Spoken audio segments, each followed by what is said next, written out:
A little while ago, I wrote this book called Principal Conversations. The book, I wrote it for people who didn't come from a faith position, people who weren't religious, but they understood that there were some important conversations that they needed to have before they get married. And I spent a huge amount of my time talking in this book about money. And sometimes people say to me, Kasim, why do we need to talk about money?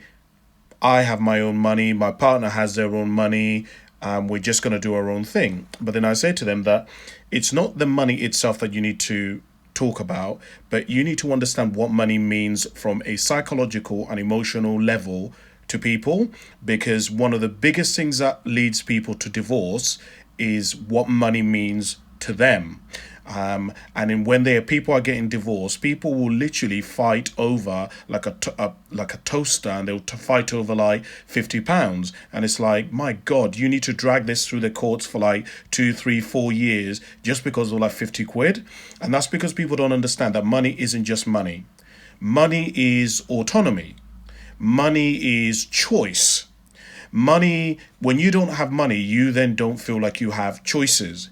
If people don't feel like they have choices, then it feels like they don't have the ability to have autonomy or independence.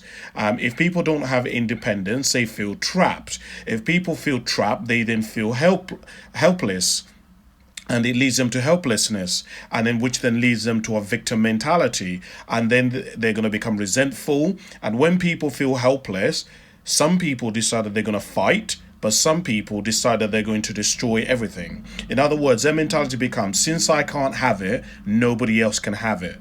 Money for a lot of people means value, because many people attach choices and also value to the money. So, for example, some people earn £2,000, but let's say they have to spend 1,500 of that money paying bills and everything.